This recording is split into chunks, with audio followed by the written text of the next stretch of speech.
the Monarchs' revolution and the nation state. This is the final lecture I'll be giving for this course. And with this, I want to be able to try to take a closer look at whether or not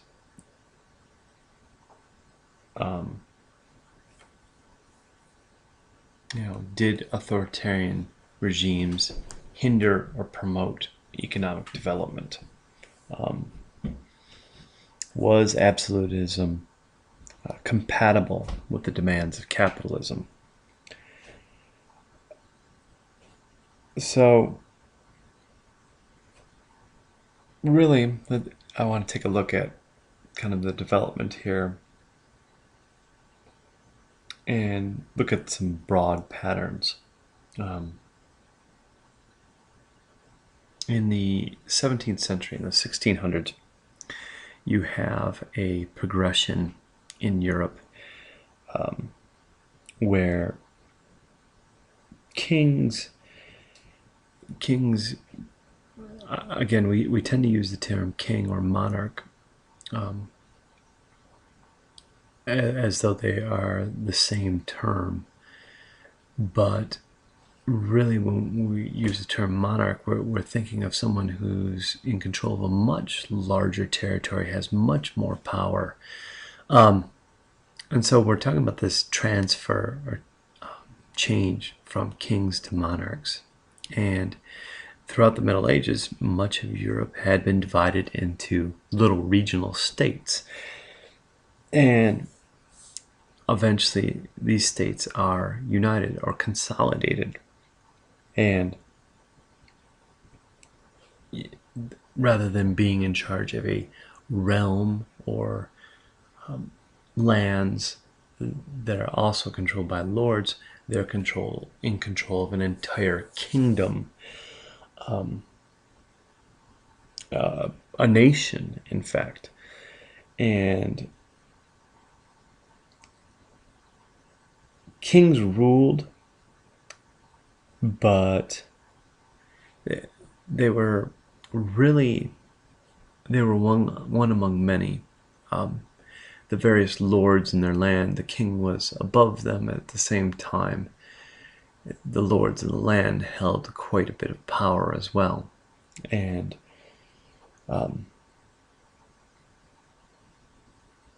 the idea of a nation wasn't a clear idea. Oftentimes when going to war, one went to war for the Lord, and then the king,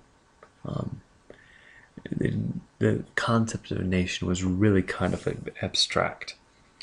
The best example of absolutism, where the king does in fact have total power, that the power no longer is really much in the hands of the lords, but really solely that of the king, is with Louis XIV of France.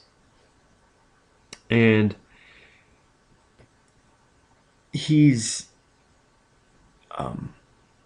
really the number one example of absolutism during the time period. He reigns from 1643 to 1715, considerable amount of time.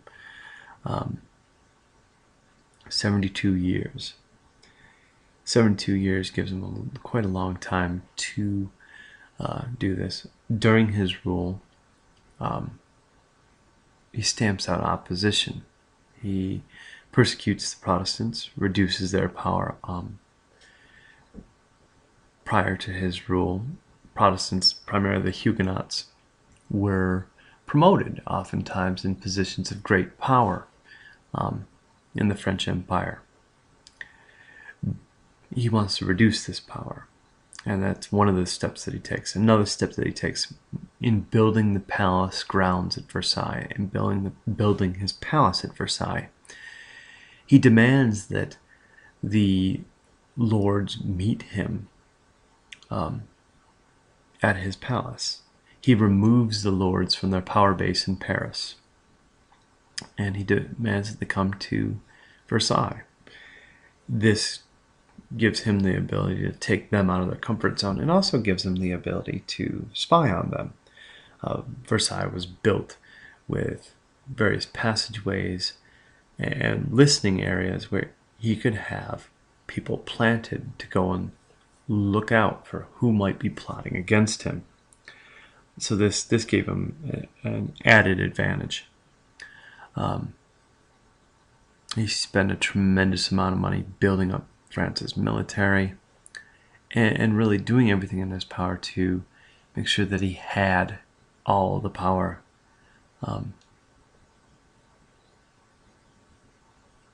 All the powers of the government at his disposal. And he really embodies the idea of the divine right of kings.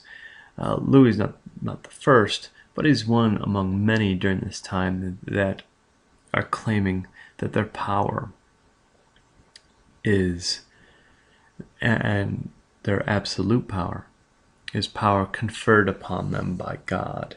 That the reason they're in charge is that God intended for them to be in charge. And this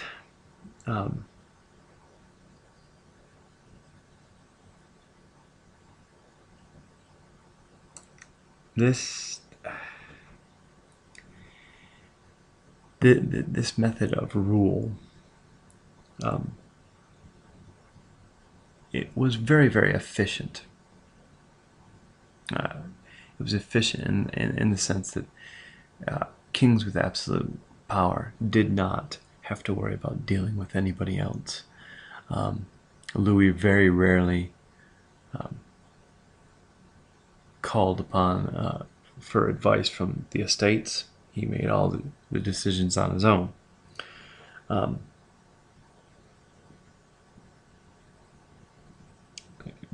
And really the only other form that you see here is you have this absolute form of monarchy. And there was pushback. In a number of places, there'll be pushback years later after Louis dies, with his grandson. Louis XVI will feel the full brunt of the pushback against this idea of absolute rule. There's a lot of different political systems that exist during this age of absolutism. Really, the other significant form is a more decentralized or constitutional, sometimes referred to as a constitutional monarchy or a limited monarchy. And in such a system, the monarch confers with a legislative body or a parliament. You really get the beginnings of this in England. The rulers have, for the most part,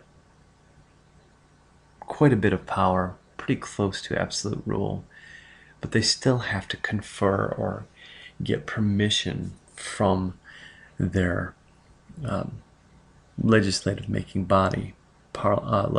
In England, the kings and queens had to get permission from Parliament to be able to do certain things.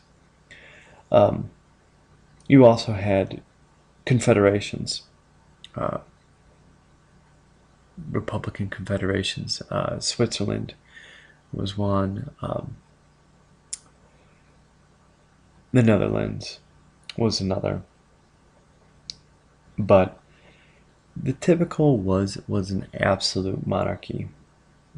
And you found this in Russia. You found this in the Ottoman Empire. You found this among the Prussians. And it really was the dominant form of governance at the time. And what it is what's going on during the 1500s and 1600s is you're having a transformation in power. The lands had been ruled by various knights and lords underneath the rule of a king. Now the king the king was the he was the first among equals. He was the leader of equals prior to this time period. And once you get to this age and you have these kings, what they're doing is they're consolidating their power. They are eliminating their rivals. They are gaining greater and greater control over their people. And really, in a way, it actually unites these lands. So it brings about the beginning of the concept of a nation state.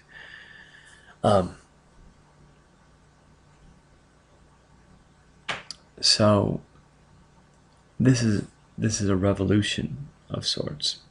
At the same time, another revolution is happening where you're having the beginning of, okay, we have this nation state, but now you're having that struggle back for loosening the power of the king, checking the power of the king. So this idea of limited monarchies, constitutional monarchies, limited government. And so you kind of have really that struggle going on as well during this time period.